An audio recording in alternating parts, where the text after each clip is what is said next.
안녕하십니까. 백야드 북리딩 책낭독의 브루스리입니다. 오늘은 조정래 장편소설 정글만리, 작가 정신의 승리가 풀릴 만큼 자신의 일생을 문학에 온전히 바쳐온 조정래 작가는 한국 문학뿐만 아니라 세계 문학에서도 유례를 찾아보기 힘든 뛰어난 작품 활동을 펼쳐왔다. 조정래 작가 정신의 결집체라 할 수 있는 대하소설 태백산맥, 아리랑, 한강은 20세기 한국 현대사 3부작으로 1300만 부 돌파라는 한국 출판사상 초유의 기록을 수립했다. 자, 정글만리 작가의 말입니다. 두 가지 의미. 1980년대 중반의 일이었다. 개혁 개방한 중국의 미래에 대해 전망하는 자리가 있었다. 라면 하나씩만 팔아도 10억개다. 그들이 양말 한 짝씩만 만들어도 5억 켤레다. 그리고 6년쯤 지나 소설 취재를 위해 중국에 갔었다. 그때 왜 소련은 몰락했는데 중국은 존재하는지 그 이유를 확인했다. 그 발견과 함께 중국을 무대로 새 소설을 써야겠다는 생각이 일어났다. 새 소설을 취재하면서 또 다른 새 소설을 생각하곤 하는 습관성이 또 고개를 든 것이다. 그런데 지금 중국의 인구는 14억에 이르렀고 중국은 G2가 되었다. 이 느닷없는 사실에 세계인들이 놀라고 중국 스스로도 놀라고 있다. 예상을 40년이나 앞당겼기 때문이다. 그러나 그건 흔히 말하는 기적이 아니다. 중국 전 인민들이 30여 년 동안 흘린 피땀의 결실이다. 우리의 지난 날에 그렇듯이 이제 머지않아 중국이 G1이 되리라는 것을 부인하는 사람은 아무도 없다. 그런데 중국이 강대해지는 것은 21세기의 전 지구적인 문제인 동시에 수천 년 동안 국경을 맞대온 우리 한반도와 직결된 문제이다. 중국인들이 오늘을 이루어내는 동안 겪은 삶의 애환과 고달픔도 우리의 경험과 다를 게 뭐랴. 그 이야기를 두루 엮어보고자 했다. 그리고 우리는 분단 현실 때문에 작가들의 의식에도 울타리가 쳐져 휴전선 이남을 벗어나 다른 곳을 소설 무대로 삼아 본 적이 거의 없다. 그들이 빛의 속도로 산업화하고 군대화할 수 있다는 것을 믿는다. 작가 펄벅이 1962년에 한 말이다. 작가의 투시력이 40년 앞을 내다본 것이다. 이제 세 권의 소설을 마친다. 다시 새 작품을 향해 세계를 떠날 짐을 꾸려야겠다. 2013년 7월 조정래.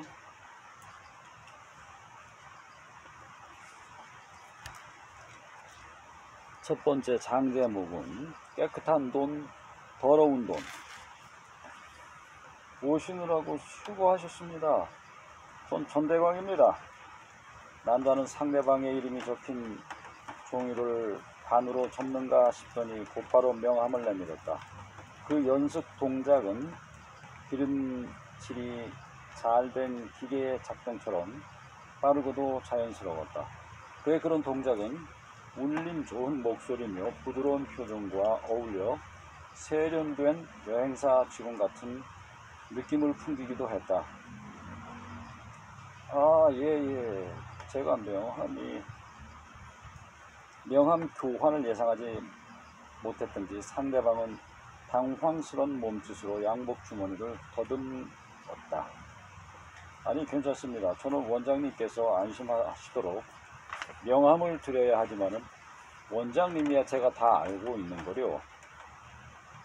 전대광은 큼직한 여행 가방 2개가 실린 카트를 자기 앞으로 끌어당기며 저희야 날마다 명함 남발해 되는 생활이라 그렇지만 원장님이야 명함 쓰실 일이 별로 없으시니 얼른 명함을 찾아내지 못하는 상대방의 입장까지 배려하고 있었다. 이거 분명히 챙겨 넣었는데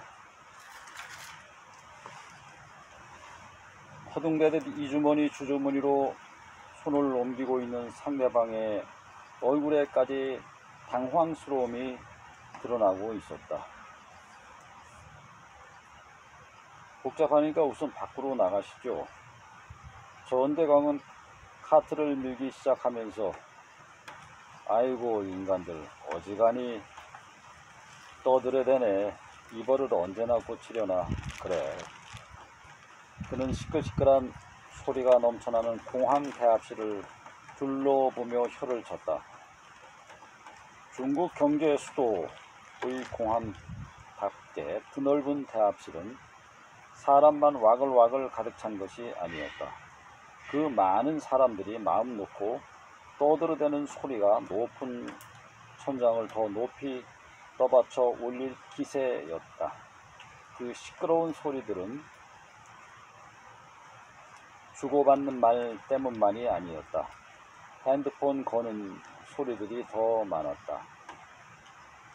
중국 사람들은 전파 성능이 뛰어난 최첨단 전화기를 쓰면서도 어찌된 일인지 있는 것 고래고래 소리를 질러댔다.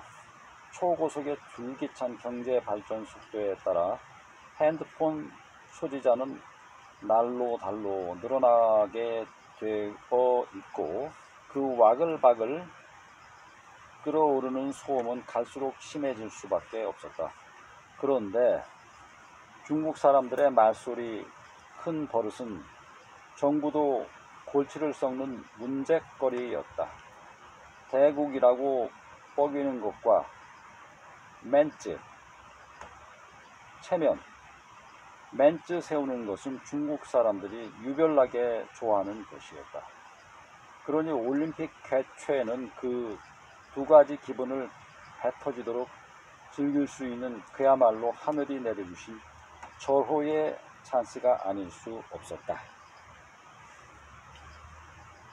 지구 60억 인구 중에 40억이 동시에 텔레비전을 보는 게 올림픽 아니던가. 그러나 대국으로서의 체면을 당당하고 거룩하게 세우는 일은 그리 쉽게 될 일이 아니었다. 몇몇 가지를 단속하고 정비하지 않고는 대국의 체면을 망치고 전 세계 사람 모두에게 돈 들여 망신을 사게 되어 있었다. 그래서 중국 정부는 그들의 주특기의 하나인 자아 비판의 실력을 동원하여 꼭 고쳐야 할 자신들의 결점 10가지를 간추려 뽑았다. 그리고 국민들을 향해 엄숙하게 전개하기 시작한 올림픽 캠페인은 문명 10대 개조였다. 머리를 깨끗하게 깎자. 잠옷 입고 외출하지 말자. 아무데나 침 뱉지 말자. 우통 벗고 다니지 말자. 그런 것들 중에 아무 데서나 떠들지 말자도 분명히 들어 있었다. 그런데 이게 어찌된 일인가?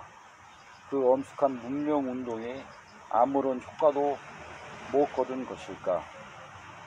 아니면 올림픽이 끝나자 그 몹쓸 병이 다시금 도진 것일까? 중국 제1의 상업도시라서 베이징 공항 못지않게 외국인들이 많이 드나드는 상하이 공항은 중국말 특유의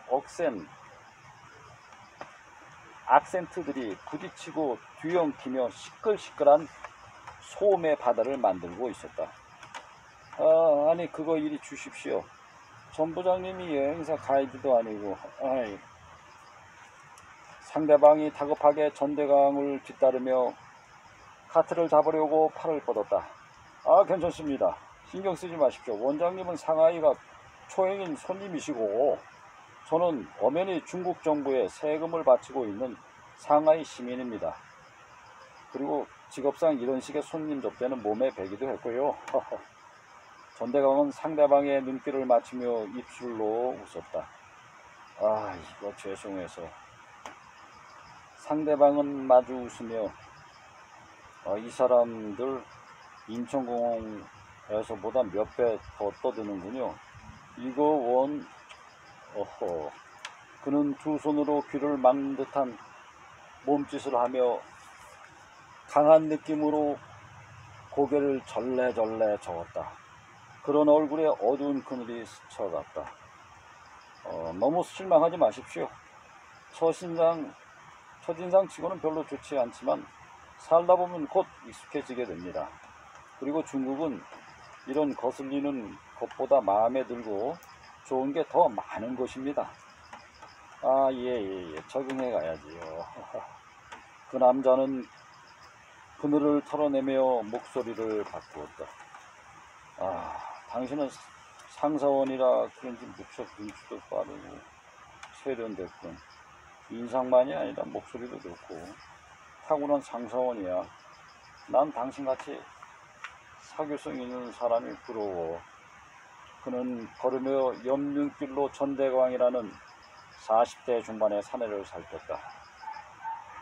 둘이는 트렁크에 가방 하나씩을 실었다.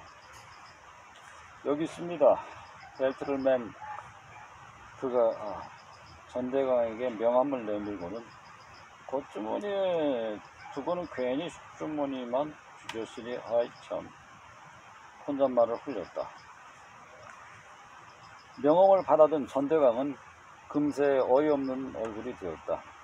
명함에 적힌 이름 서하원, 그것은 분명 한글이었다. 세종대왕께서는 분명 너 기특하다 하시겠지만 그는 무슨 생각으로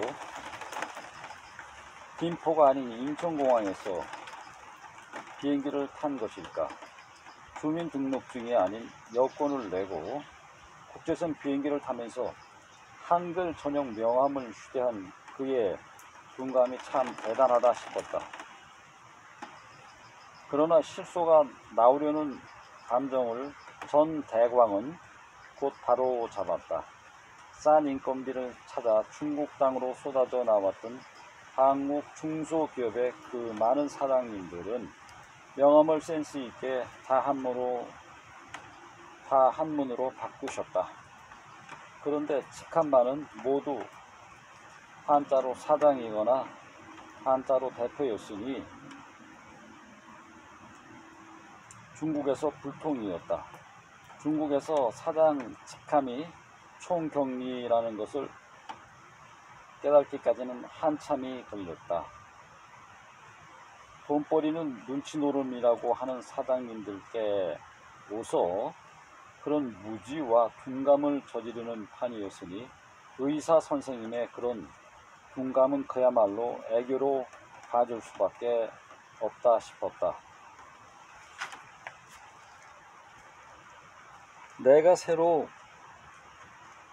내가 명함을 새로 박아줘야 하게 생겼네 하고 생각하며 전 대광은 서하원에게로 눈길을 돌렸다.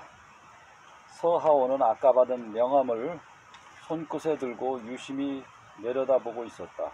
이름을 암기하는 것도 아닐 것이고 그게 무슨 초친 맛인지 알 수가 없었다. 그 이름 참 한심하지요.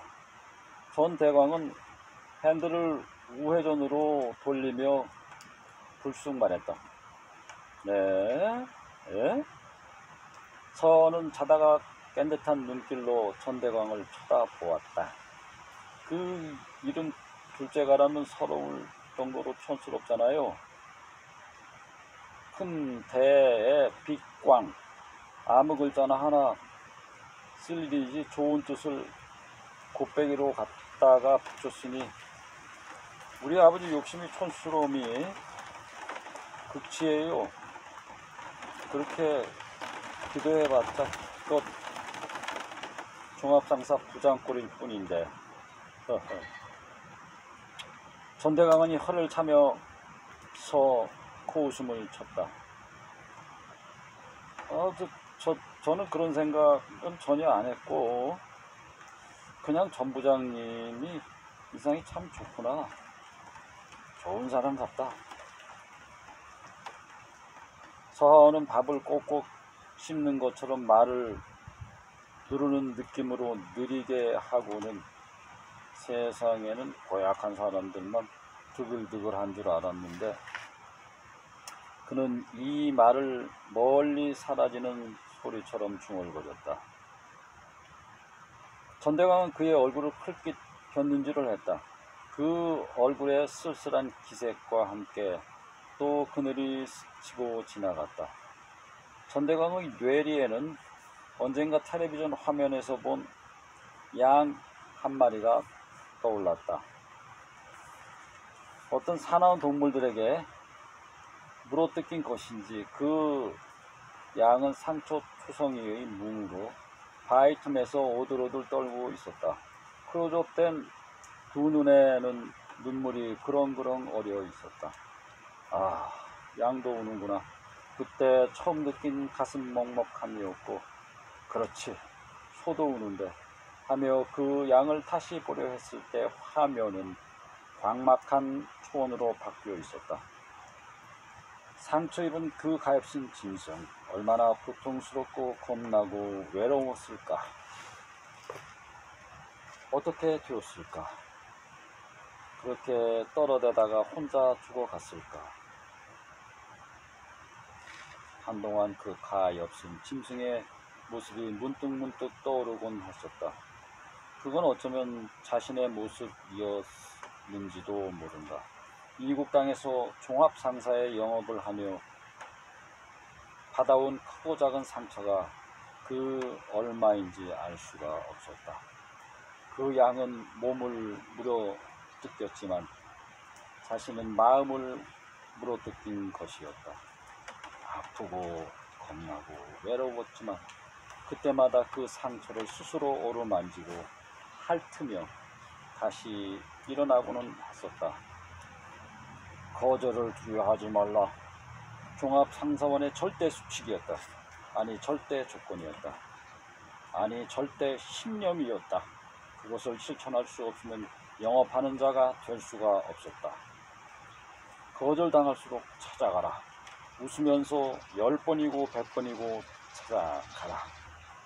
그런 발전과 용기가 없다면 일찌감치 여길 떠나라.